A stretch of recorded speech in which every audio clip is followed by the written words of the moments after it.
lesbians in space, there's nothing better. Yeah, totally agree.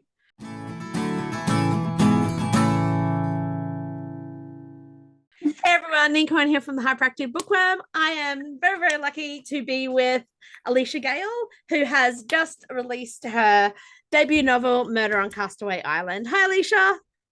Hi, how are you? Good, how are you? I'm doing well. Excellent. Would you please introduce yourself and your pronouns? Alicia Gael, she, her. Awesome. Okay. So, yes, we are here to talk about your amazing, amazing debut novel. We'll dive into this because I am so excited to talk about this book. I absolutely loved reading it. Makes me happy. Yeah. You should be so proud of it. Like, it is such a fun read. Which is always weird to say when it's like a murder mystery. Yeah, it's really fun. So Murder on Castaway Island is an ensemble cast reminiscent of murder mysteries that I grew up with. So it was this awesome nostalgia for me. But it felt like, you know, Cluedo and Agatha Christie and Murder, She Wrote, all mixed in a blender and just amazingly put out there. So did you have similar influences in writing this book?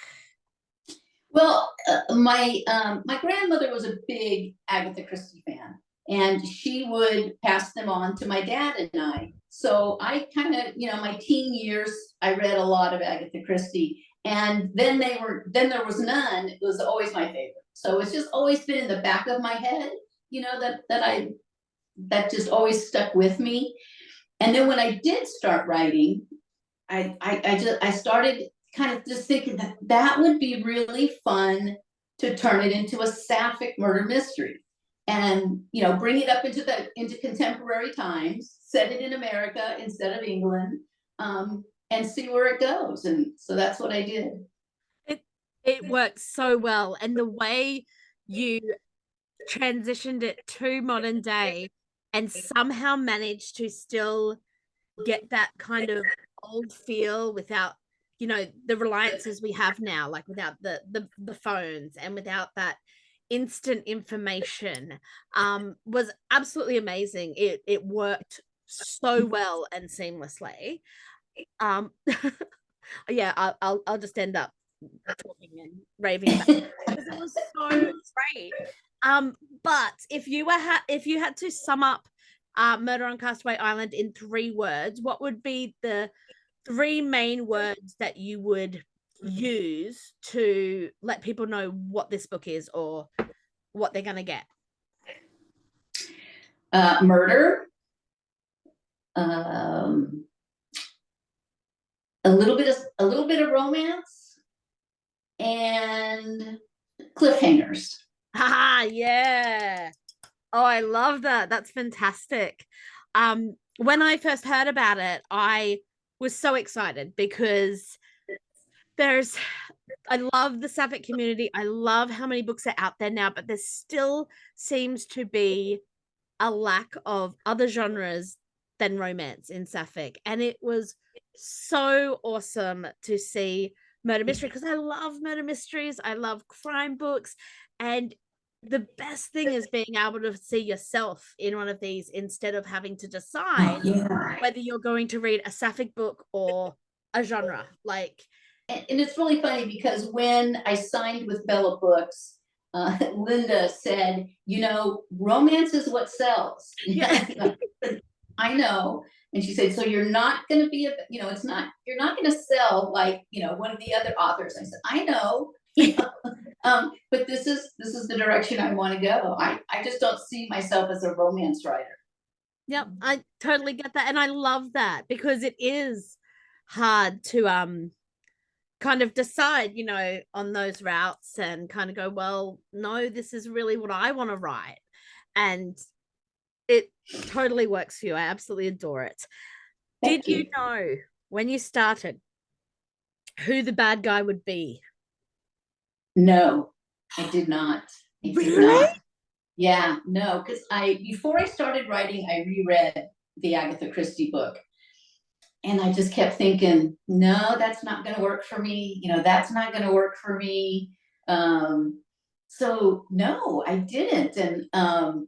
it finally, you know, after I started writing it, and I'm a pantser more than a plotter, but I did a little bit of outlining, and just as I kind of outlined it a little more and a little more, it gradually went in that direction.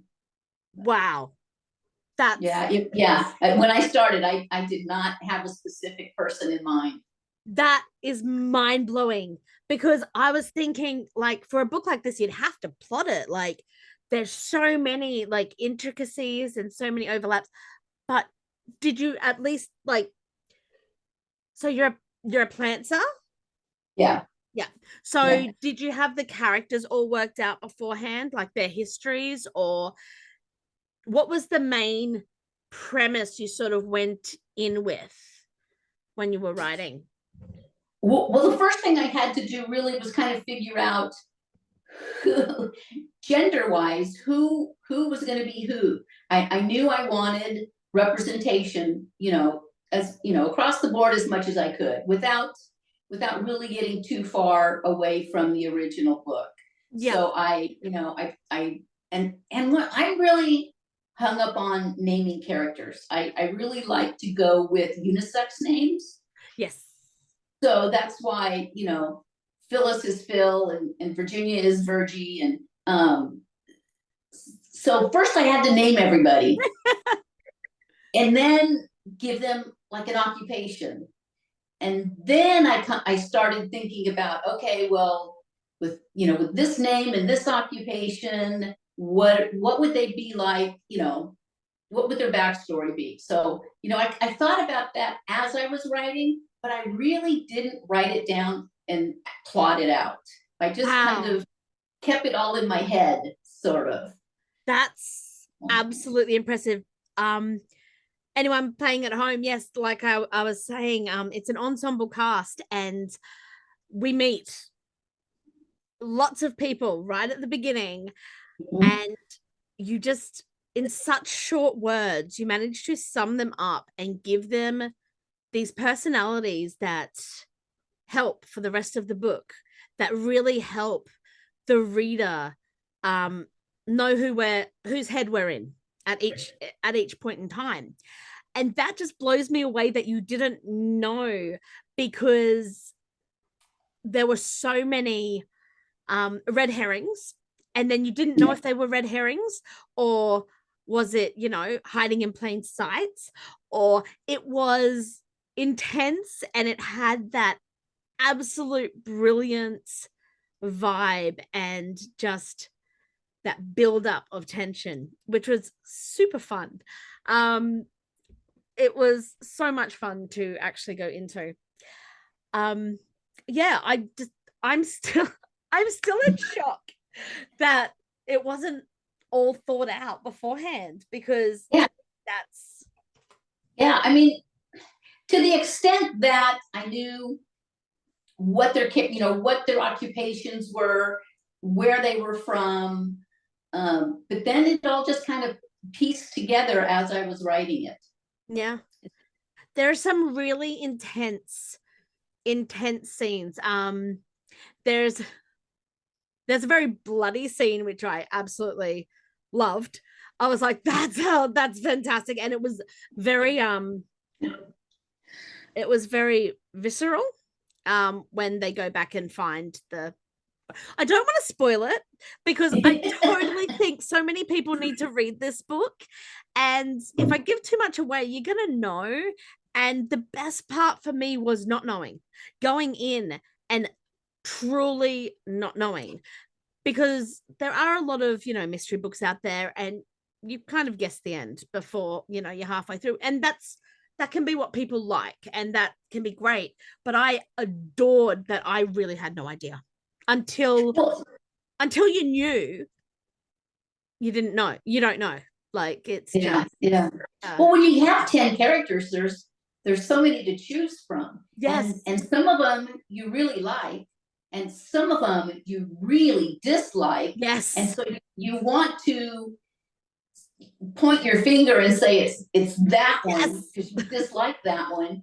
And then, just not to think bad about the good ones that you do like. Yep. But then things happen and it's, like, oh, well, maybe Oh crap. the Yep. it isn't good. Yep. So that was a lot of fun. Yeah, like one character in particular. I'm not going to name them, but yes, they riled me up. But they were perfectly hateable character. They were a perfectly hateable character. Yeah. And I was like, yeah, it's got to be them. Like I kept kind of going, oh, but it's too obvious. But I'm like, but then people are going to think it's too obvious. So is it them? And it's like, oh my God. And I truly, like, I'm just like, is it not, it was brilliant. I couldn't read this book fast enough, and that was one of the best things about it, was that you had to know at the end of every chapter. You're like, but hang on, I found myself at the end of every chapter going, oh, maybe it's them, and it's great. And I just going back to the representation too, I love the non-binary representation you had in there. I think they were really well done.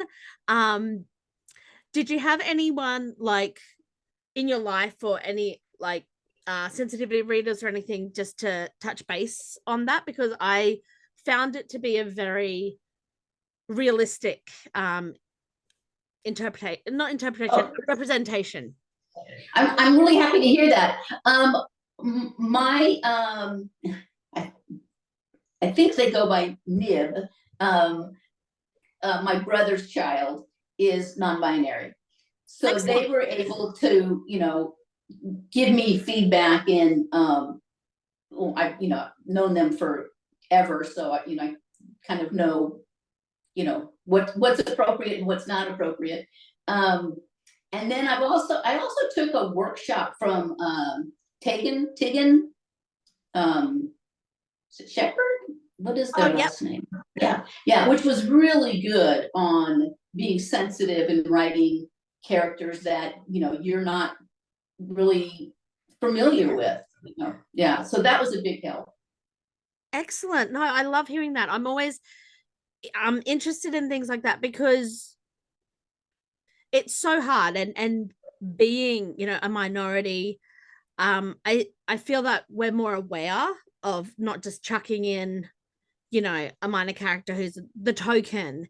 And I'm always curious to see representations that I find work really well, and how the authors have come to be able to write so well with them.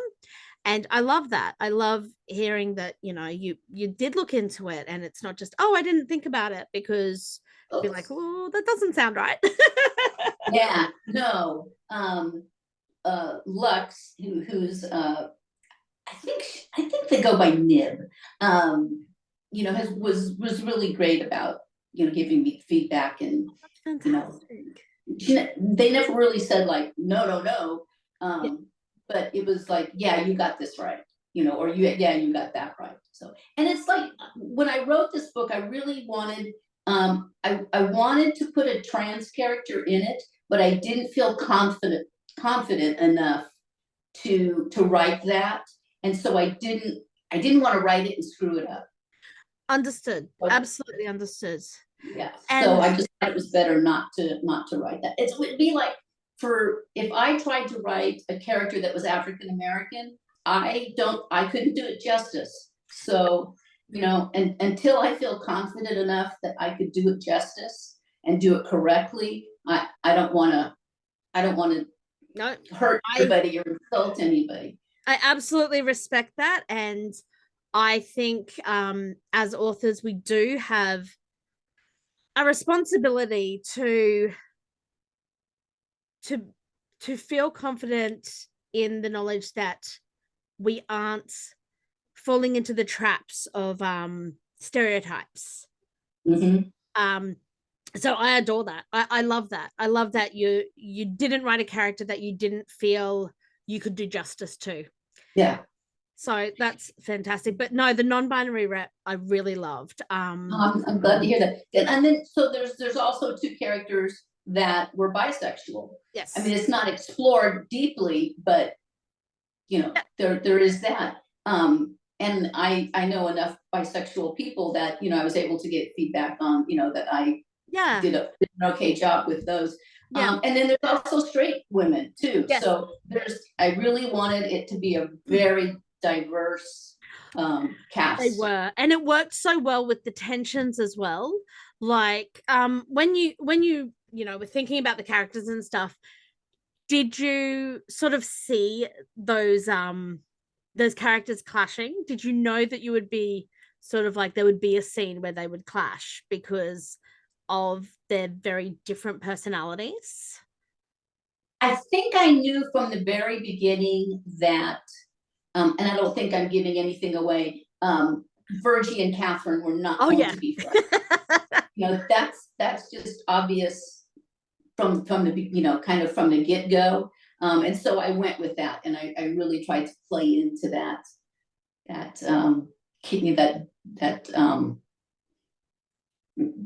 relationship of just not liking each other from the very beginning. Yeah, and that was very obvious, and their reactions to each other were just so intense. But I mean,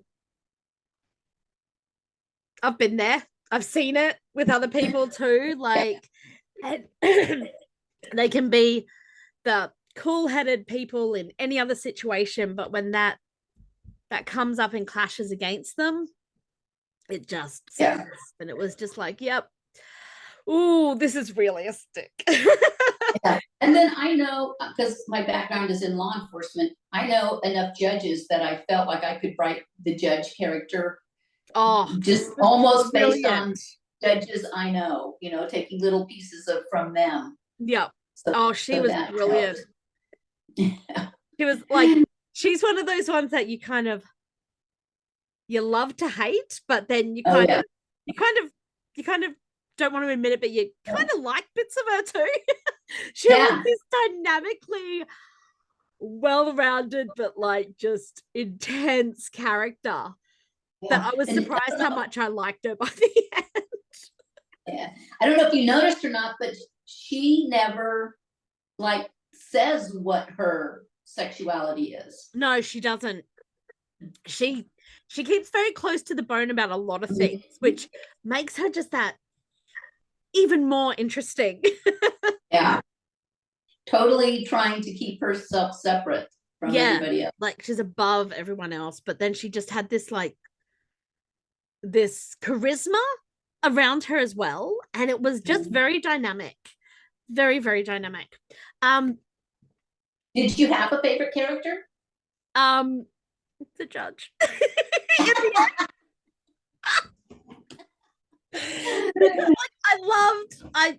I loved the Sapphics. Don't get me wrong, I loved them both.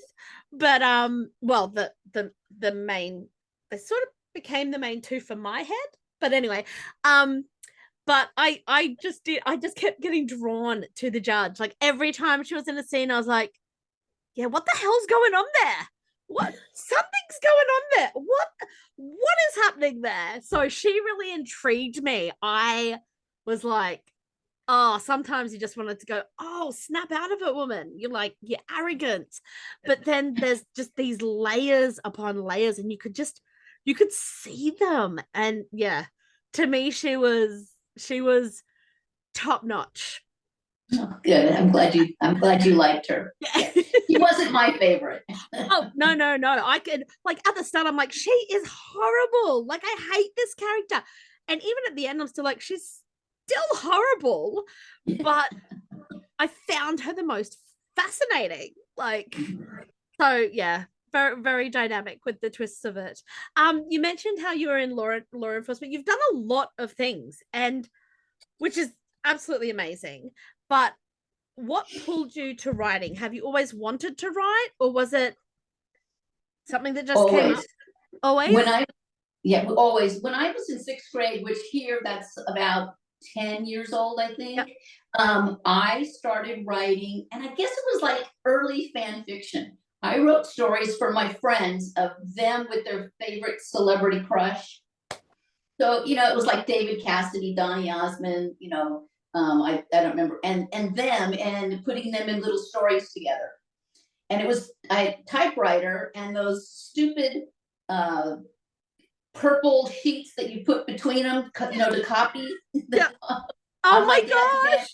My dad's manual typewriter. I was 10 years old on my dad's manual typewriter. So I would do like 2 or 3 pages on the weekends. And then every weekend I would give them more pages. So that's how it started out. But then when I got into middle school and high school, I got into sports. And so that I was just obsessed with sports. But when I went away to college, I wanted to start writing again. So I did take a creative writing class, but work, everything else, I probably have at least a dozen first chapters in a file cabinet that over the years, I kept trying again and trying again until one of my colleagues at College of Sequoias offered a NaNoWriMo, pre-NaNoWriMo workshop. Yep. And I saw the flyer for it. So I went and I just got hooked. And then she invited me to take her creative writing class at the college. So I did. And that just, after that, I went on a writing retreat. I signed up and entered UC San Diego's writing program. And then I found GCLS. And then I was, then it was like I found my community. I found my tribe, and went into the writing academy. And NaNoWriMo, I wrote the first draft of this in my first NaNoWriMo. I am a huge supporter of NaNoWriMo. Anytime I can be like, come do it, I am all for it. I love hearing that. If you're a deadline, pressure kind of person, NaNoWriMo is a great way to get stuff done. Yeah, absolutely. So that was kind of my journey. I wanted, I did write when I was really young, and then not for years and years and years, and then life happened. Life happens, and then some things happen in your life where you realize that you can't put things off any longer. My dad died, my brother was killed in a car accident, and it was like, okay, I cannot wait any longer to do all of the shit I want to do. So I got to start doing it now. So I went to Ireland 3 times in 4 years. I started writing my book. I just said, I've got to do these things because you never know when, That's it. Absolutely. When that mortality really hits, it can be a real kick up the butt, basically. Yeah. Oh, I'm so glad that you've taken those steps and really got into it, because like I said, I really enjoyed this book. It was so great to read. What are you working on now? Are you working on anything? I finished my second book and I have a contract for it. So I'm in the process. It's due back to the publisher by May 1st. So I just finished the blurb. I got to send that off. I have to send in cover ideas. We don't get to design our own covers, but we can give ideas of what we picture it as. And so I have to get those things in. And then I sit and wait until the editor, picks it up and starts looking at it, which is sometime in the summer. So that one, the title, which I love, I'm actually more excited about the second book than the first book. So I can understand why, though. The first book, you're just not sure what's going on, and there's so much unknown to it. But the second book, you've got a bit more of an idea. So I can understand why the second book would be exciting. So tell us the title. Okay. So the second book, the title is Murder, Mayhem, and Sex on the Beach. Yeah. And it's a lot less intense. It's a mystery romance blend. Fantastic. So it's got, I don't want to say it's not funny, but it's got some humorous aspects to it. I find humor is often needed in, you know, murders and stuff like that, just to give the reader a breath between all the intensity and the dynamics and everything of it.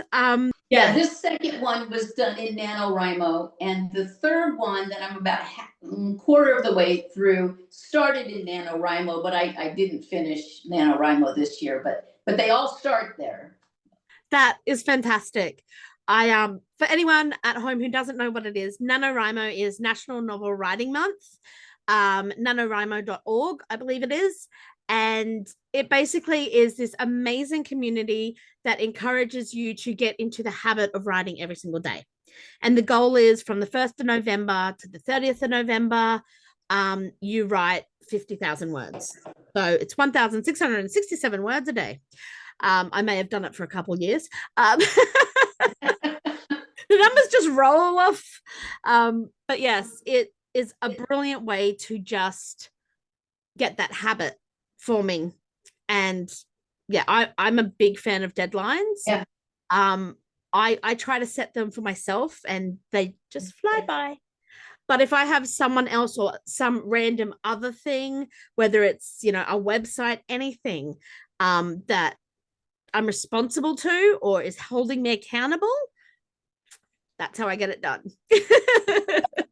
You know, the nice thing about NaNoWriMo for me anyway, because I don't know if there's a word for it, but I'm a compulsive editor.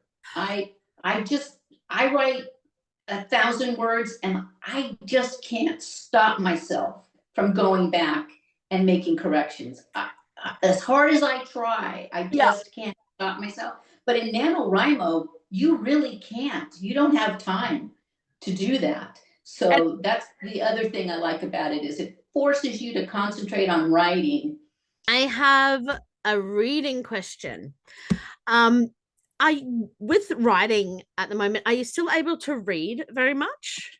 Yeah. Yeah. I read 100 books a year. Yes. So that's, I don't know how many that is a month, but yeah, I'm a voracious reader. I just consume them like candy. Oh, that's fantastic. I love that. And what are some of your favorite tropes that you see in Sapphic books?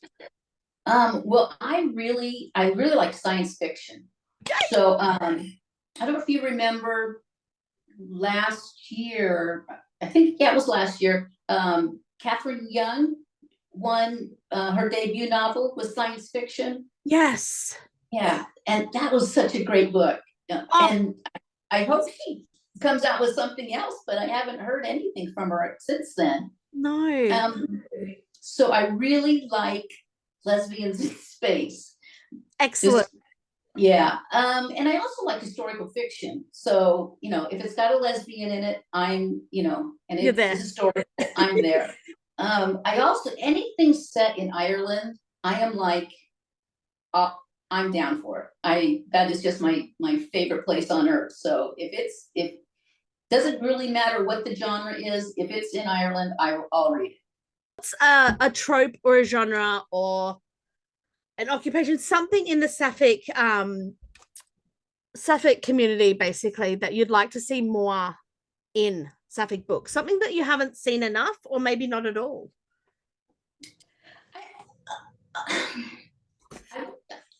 Good question. I want to say like a rom-com, but not a really romantic rom-com. It's things that are funny, you know, a lot more humor. That's that just makes you laugh. I mean, there's a lot of rom-coms, Sapphic rom-coms that are cute and, you know, but not necessarily laugh out loud funny. So I'd like to see some more of that. I'd love to see more lesbians in space. You know, I don't think there could ever be too many of those. No. And I would really like more people to write books about set in Ireland. I mean, there's somebody on Facebook today was asking about, you know, books in Scotland, England, and Ireland, and there was a ton in England and in Scotland, but like nobody really could name any set in Ireland. It's like, come on, people, write Ireland. You heard it. Come on, we need more island Sapphics. We need more books set in Ireland. Oh, I love keep that. pushing T.B. Markinson to write one in Ireland because she's lived there. So, yes, come on. Yeah, absolutely. Get on it, TB. Come on. Yes, get on it, TB. Favorite Sapphic space book?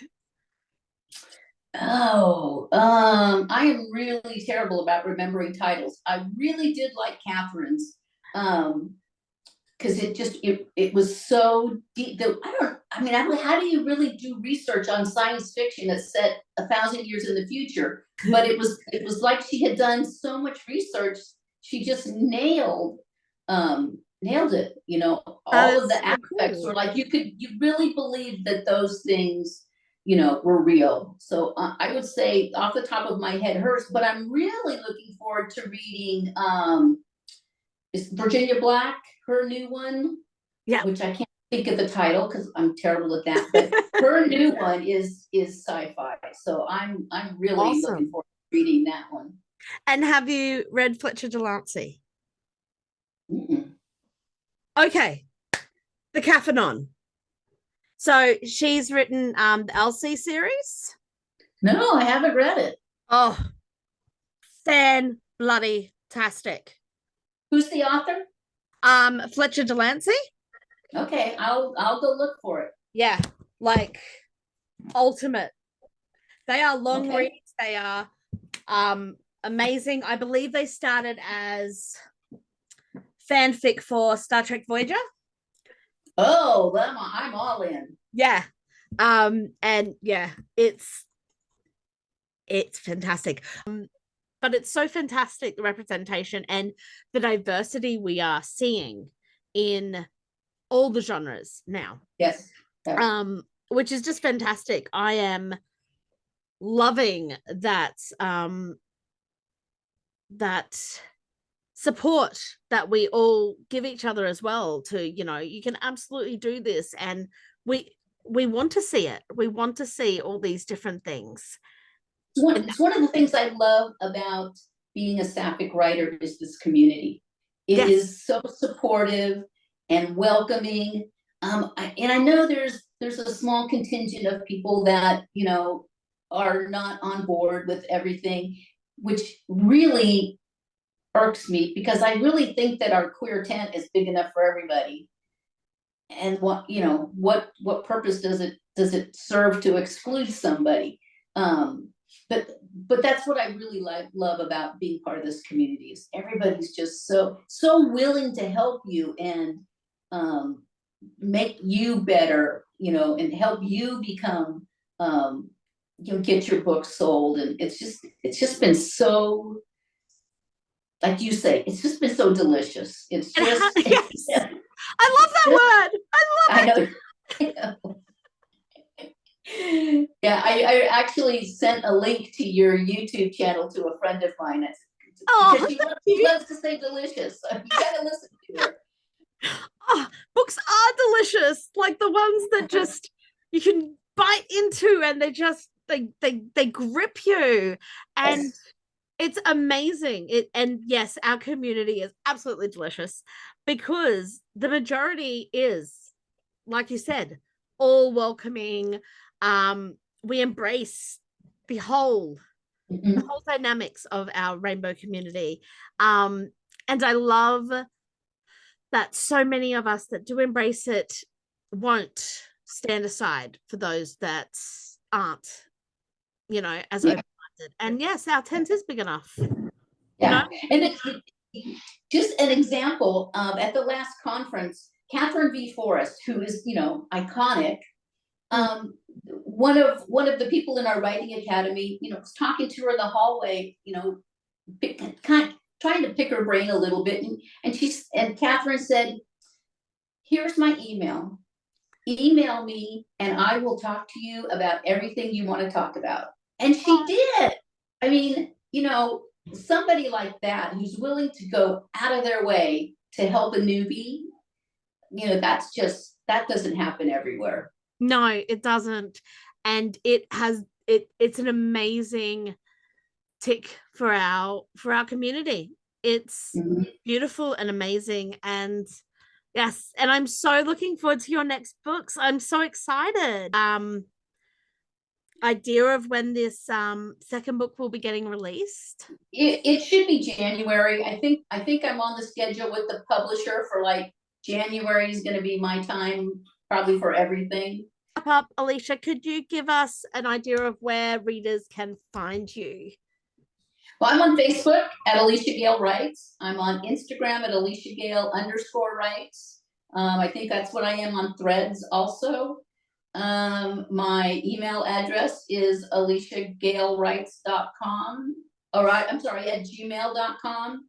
And my website is aliciagail.com. So. Fantastic. I'll make sure I add all those links in the comments. So make sure you check it out, everyone. And definitely go have a look at this book because it is phenomenal. It is so much fun. And I am so looking forward to January to seeing this next book come out. And thank you so much. It has been absolutely fantastic to talk to you. You too. But for all your fans, can you say delicious one more time? Delicious. Thanks, oh Neen. awesome, Alicia. This was a lot of fun. Thank you. This was.